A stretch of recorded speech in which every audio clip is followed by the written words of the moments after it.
नमस्ते बच्चों। आज मैं आप लोगों को क्लास 7 बाल महाभारत के तहत मंत्रणा इसके बारे में मैं आपको पढ़ाऊंगी।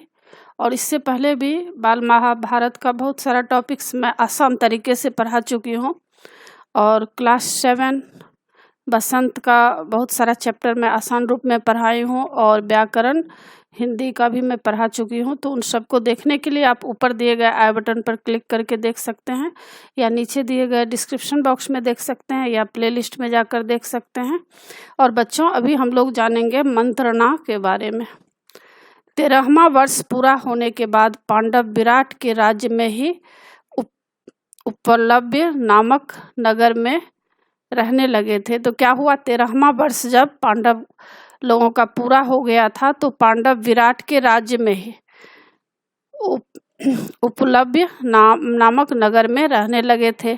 आगे के कार्यक्रम तय करने के लिए पांडवों ने अपने संबंधियों एवं मित्रों को बुलाने के लिए दूत भेजा। अब आगे का क्या क्या कार्यक्रम होगा, इसके लिए उन्होंने क्या किए, अपने संबंधियों को बुलाना चाहे ताकि उन लोगों से राय लें।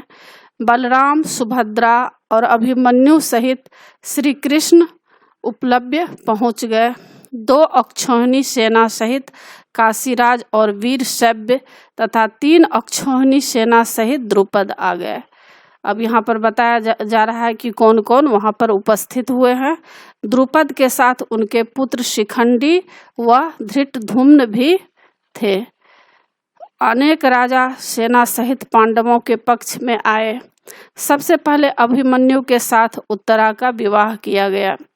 इसके बाद विराट की सभा में सभी नरेशों की मंत्रणा की।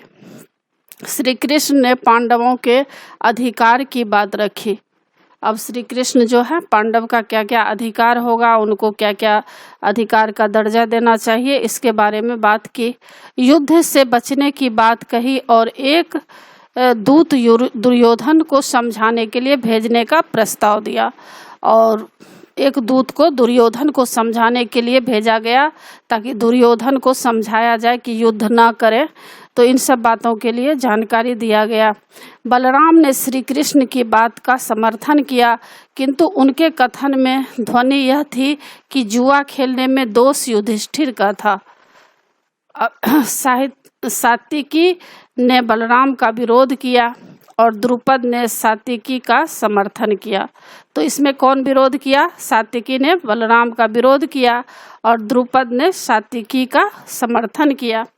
आगे बताया जा रहा है कि श्री कृष्ण ने बात को निपटाने की दृष्टि से कहा कि हम पर कौरव पांडवों का समान हक है। श्री कृष्ण बात को निपटाने के लिए कि बात आपस में सुलझा सके, इसके दृष्टि से कहा कि हम पर कौरवों का समान हक है।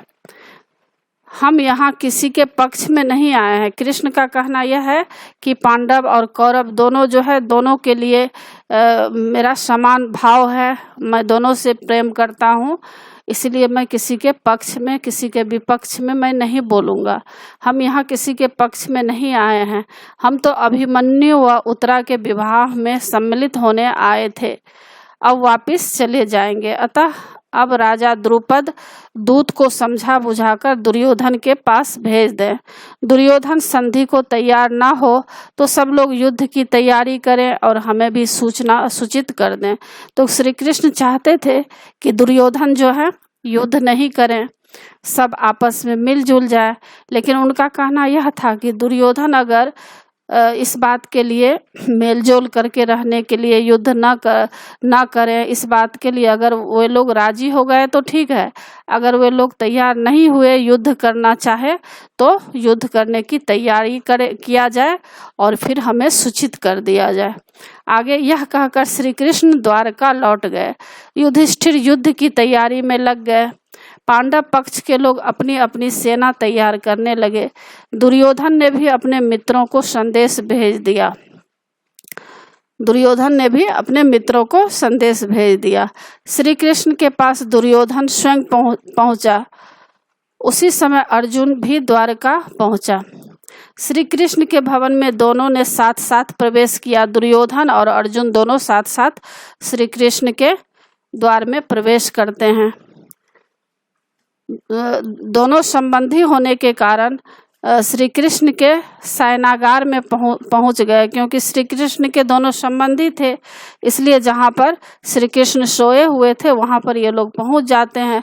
दुर्योधन श्री कृष्ण के सिराहने बैठ गया और अर्जुन पैरों के पास हाथ जोड़कर खड़ा हो गया। श्री कृष्ण जागे तो उठकर अर्जुन का स्वागत किया और कुशल क्षेम पूछी। घूमकर देखा तो दुर्योधन पर निगाह पड़ी। दोनों से आने का कारण पूछा। दुर्योधन पहले बोला। उसने कहा, हमारे व पांडवों के बीच युद्ध होने वाला है। मैं आपकी सहायता मांगने आया हूँ। पहले मैं आया हूँ, अतः पहला हक मेरा है। श्री कृष्ण ने कहा, राजन, आप भले ही पहले आए हैं, किंतु मैंने पहले अर्जुन को देखा है। मेरे लिए दोनों बराबर हैं। अर्जुन आपसे छोटा भी है, अतः पहला हक उसी का है। अर्जुन की तरफ मुड़कर श्री कृष्ण बोले, पार्थ सुनो, मेरे वंश के लोग नारायण कहलाते हैं। वे बड़े साहसी और वीर भी हैं। उनकी एक भारी सेना इकट्ठी की जा सकती है। मेरी यह सेना एक तरफ होगी, दूसरी तरफ अकेला मैं रहूंगा। मेरी प्रतिज्ञा भी यही है कि युद्ध में मैं ना तो हथियार उठाऊंगा ना ही लड़ूंगा। तुम भली भांति सोच लो, तब निर्णय करो। इन दो में से जो पसंद हो वह लो। तो इन बातों को बच्चे आप लोग समझ गए होंगे कि श्री कृष्ण यह कहना चाहते हैं कि एक तरफ मैं रहूंगा, लेकिन मैं किसी से लड़ूंगा नहीं, हथियार नहीं उठाऊंगा। दूसरी तरफ जो है सेना होगी, तो तुम सोच लो कि इनमें से क्या तुम्हें पसंद है। बिना किसी हिचकिचाहट के अर्जुन बोला, आप शस्त्र उठाएं या ना उठाएं, आप चाहे लड़े ना लड़े, मैं तो आपको ही चाहता हूँ। दुर्योधन बहुत खुश हुआ और वह बलराम जी के पास पहुंचा। बलराम जी ने कहा, मैं युद्ध में तटस्थ रहूंगा, क्योंकि जिधर कृष्ण न हो उस तरफ मेरा रहना ठीक नहीं है। अर्जुन की सहायता मैं करूंगा नहीं, अतः तुम्हारी भी सहायता नहीं कर सकता। दुर्योधन प्रसन्न होता हस्तिनापुर लौट गया।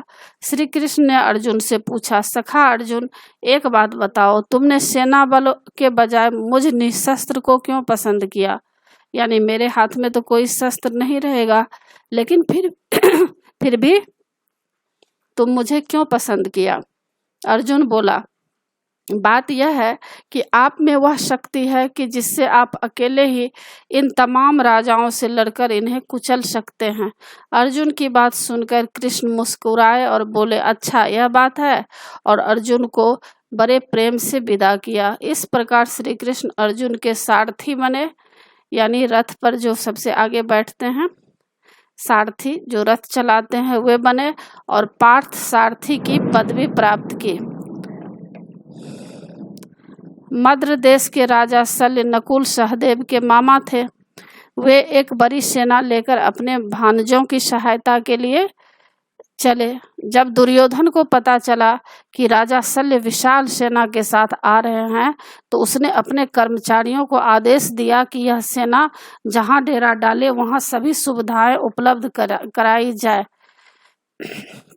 शल्य यह सेवा पांडवों की समझते रहे, किंतु भेद खुलने पर शल्य नैतिक रूप से दुर्योधन का साथ देने को बाध्य हो गए। शल्य ने युधिष्ठिर को बताया कि दुर्योधन ने धोखा देकर मुझे अपने पक्ष में कर लिया है। युधिष्ठिर बोला, मामा जी, मौका आने पर निश्चय ही महाबली कर्ण आपको अपना सारथी बनाकर अर्जुन का वध करने का प्रयत्न करेगा। अब यहाँ पर कह रहा है कि मामा जी, मौका जब आएगा तो क्या होगा? निश्चय ही महाबली कर्ण आपको अपना सारथी बनाकर अर्जुन का वध करने का प्रयत्न करेगा। मैं यह जानना चाहता हूँ कि उस समय आप अर्जुन की मृत्यु का कारण बनेंगे या अर्जुन की रक्षा का प्रयत्न करेंगे।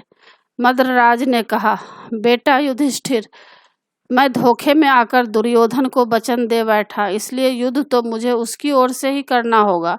पर एक बात बता देता हूँ कि कर्ण मुझे सारथी बनाएगा तो अर्जुन के प्राणों की रक्षा ही होगी। उपलब्धि में महाराज युधिष्ठिर और द्रौपदी को मद्रराज शल्य ने दिलासा दिया और कहा, जीत उन्हीं की होती है जो धीरज से काम लेते हैं। युधिष्ठिर, कर्ण और दुर्योधन की बुद्धि फिर गई है। अपनी धृष्टता के फलस्वरूप निश्चय ही उसका अब वो कह रहे हैं कि देखो युधिष्ठिर, कर्ण और दुर्योधन की बुद्धि जो है वह फिर गई है, मतलब उसके ऊपर जो है आफत आने वाली है। अपनी दुष्टता के फलस्वरूप वह जो हमेशा दुष्ट बना रहा है, दुष्टता करता है, किसी का भला नहीं चाहता है, तो निश्चय ही उसका सर्वनाश होकर रहेगा। तो बच्चों इसको आप समझ गए होंगे। पाठ का सार, पाठ का नाम है मंत्रणा। तो मंत्रणा का जो सार है उसको मैं समझा चुकी हूँ आपको। अब मैं एग्जाम के लिए प्रश्नोत्तर पढ़ाऊंगी। इसमें कुछ शब्दार्थ दिए गए हैं, जो कठिन वर्ड है उसको आप याद कर लीजिएगा। और इसमें पहला प्रश्न है, प्रकट होने के बाद पांडव कहाँ रहने लगे थे? तो इसका उत्तर है, अज्ञातवास के बाद पांडव विराट के राज्य में उपलब्ध नामक नगर में रहने लगे थे। दूसरा, दुर्योधन ने सहायता मांगते समय श्री कृष्ण से क्या कहा? उत्तर, दुर्योधन ने आगामी पांडव कौरव युद्ध में श्री कृष्ण की सहायता पर अपना पहला हक जताते हुए कहा कि आपके पास मैं आया हूँ, अतः आप पहले मेरी सहायता करें। तीसरा प्रश्न, दुर्योधन के तर्क पर श्री कृष्ण ने क्या उत्तर दिया? उत्तर, दुर्योधन के तर्क पर श्री कृष्ण ने कहा, राजन आप पहले पहुँचे जरूर, लेकिन मैंने तो पहले अर्जुन को ही देखा था। मेरी निगाह में तो दोनों ही बराबर हैं, इसलिए कर्तव्य भाव से मैं दोनों की ही समान रूप से सहायता करूंगा। पूर्वजों की चलाई हुई प्रथा यह है कि जो आयु में छोटा होता है उसी को पहले पुरस्कार देना चाहिए। अर्जुन आपसे आयु में छोटा है, इसलिए मैं पहले उससे ही पूछता हूँ कि वह क्या चाहता है। चौथा प्रश्न, श्री कृष्ण ने अर्जुन के सामने क्या विकल्प रखे? उत्तर, श्री कृष्ण ने अर्जुन से कहा, मेरी सेना एक तरफ होगी, दूसरी तरफ अकेला मैं रहूंगा। मेरी प्रतिज्ञा यह है कि युद्ध में मैं न तो हथियार उठाऊंगा और न ही लड़ूंगा। तुम भली भांति सोच लो, तब निर्णय करो। इन दो में से जो पसंद हो वह ले लो। पांचवा प्रश्न, अर्जुन ने निहत्थे श्री कृष्ण को क्यों चुना?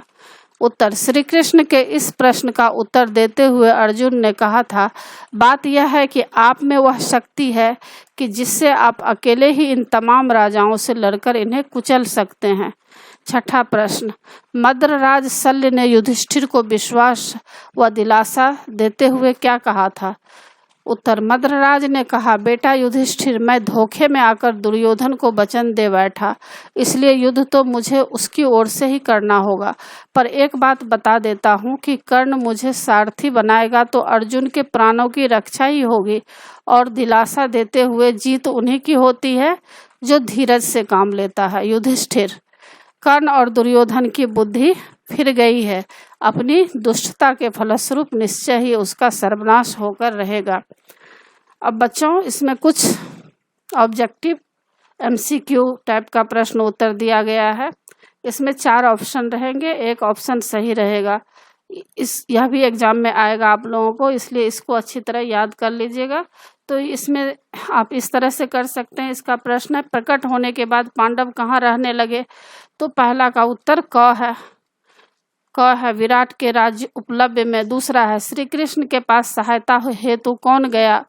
4 ऑप्शन है, इसमें एक सही है जिसका उत्तर है ग, कौरव और पांडव दोनों।